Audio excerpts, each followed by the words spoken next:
Day 61 of the DHS shutdown. Still no end in sight. Joining us now, Department of Homeland Security Secretary Markwayne Mullin. Mr. Secretary, good morning. It's good. Morning, Joe. First time we've had you on with. In fact, I may call you Senator by mistake, but I'm going to try to stick with Secretary. Let me start with this. Call me Joe. Call me Markwayne. That title never changes. Oh, okay. I think I better do Secretary. But you look at how to phrase this question. The impression or the overall mood of the country. We've got a major candidate in one of our biggest states running on a platform that says we're going to put ICE agents in jail. And as crazy as Tom Steyer has been, I've known him for a while, about a lot of other things, there is something to this, Senator, in terms of mistakes that were made, I think, under Secretary Noem. She's gone. I mean, Democrats shutting down the government based on demands for reform that obviously are grounded in something. What do you need to do to change the whole impression of what they're basically law enforcement officials? How did it get to this point? Well, first of all, let's go back to the Democrats' demand on change. I want to let you know I worked with a bipartisan group for 5 weeks before I was nominated by President Trump to I think, run the greatest department in the nation, protecting our homeland. It wasn't about reform. We had reform on there. This is about running scared of their primary election. And what you see this leading governor, Tom, in California talk about is absurd. I mean, ICE isn't doing anything illegal, but he calls them illegal. He says he's going to arrest them, which is, by the way, he doesn't have the authority to do that.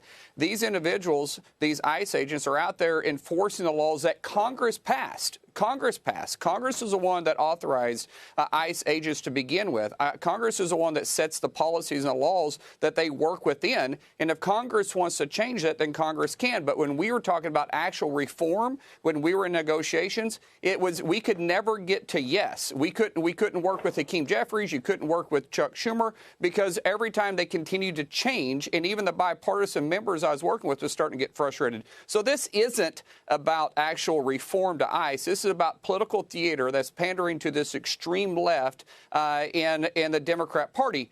Because our ICE agents, in fact, all the Department of Homeland, what our goal is every single day, Joe, is to protect the homeland. I don't care if you live in California. I don't care if you live in Florida. I don't care if you live in New York or in Oklahoma. We look at all the states the same, not in color based on how you vote. It's protect the homeland. And what they are trying to do here, Joe, is defund the Department of Homeland. Now, that's like defunding the Department of War. Department of War takes care of everything off our shores. Department of Homeland takes care of our backyard, and it makes no sense to me. As far as changing going forward, Joe, we have a different approach. I think every leader in my businesses that we ran with my wife for all those years, every time you put a new manager or a new supervisor in an apartment, it changed because they have a different leadership style. We do have a different leadership style. We're still enforcing immigration laws. We're still deporting illegals that shouldn't be here. We're still going after the worst of the worst. But we're doing it in a more quiet way, because my goal in 6 months is to not have DHS on the lead story every day. We want to make sure people understand we're here working for the people, not against you. What should we do, Secretary, to one of the key demands of Democrats? And we had one of your buddies, Senator Rand Paul, on the other day, and I know you two have a history. And he makes a valid point that constitutionally, to enter someone's home, you need a judicial warrant. Practically, for a lot of deportations, they're used the administrative warrants. Immigration administrative warrants are what's used to be able to, I guess, deport certain people. How do you walk the line there? How do you honor the Constitution, but practically carry out the job that ICE was, that Congress passed the laws for them to do? Well, Joe, every ICE agent, every employee that's sworn in underneath DHS and myself are sworn to uphold the Constitution.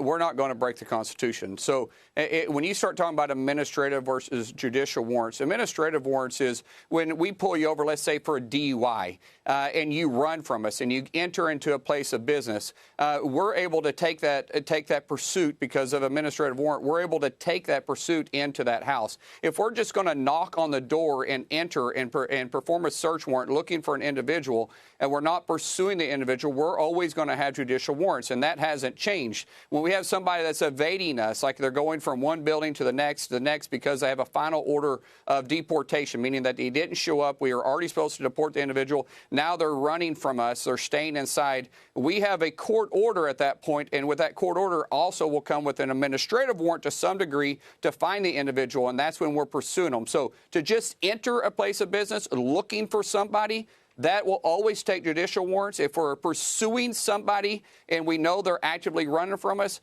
depending on the situation, we use administrative warrants. But we're not going to just knock on your door and say, hey, we're going to come in and search for the individual without a judicial warrant. So what would Democrats agree to? Is this still one of the sticking points? What would they say yes to in terms of ICE reforms to vote for funding the entire DHS, including ICE? Joe, they didn't ever agree to anything. We talked about judicial warrants. We talked about masks. We talked about identification.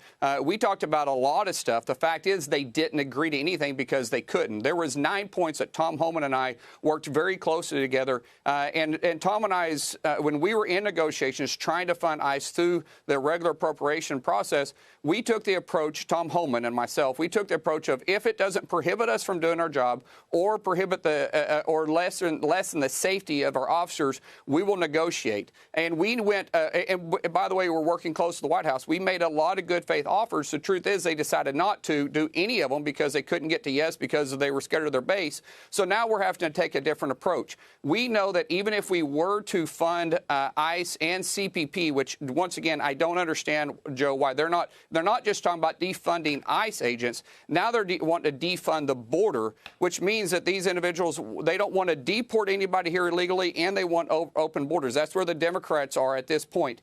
So what we said is, with the help of President Trump, is fine. We're going to take this off the table so you don't shut us down again September 30th. We're going to fund the other 20 agencies that fall underneath the Department of Homeland Security, and we're going to take the 2 agencies that they are most contentious about, and we're going to fund those for 3 years through reconciliation. So the time to negotiate is done. We tried to. They're not wanting to negotiate at this point. We're just going to continue going forward, enforcing the laws that Congress has in place, and make sure we're always holding up the Constitution of the United States.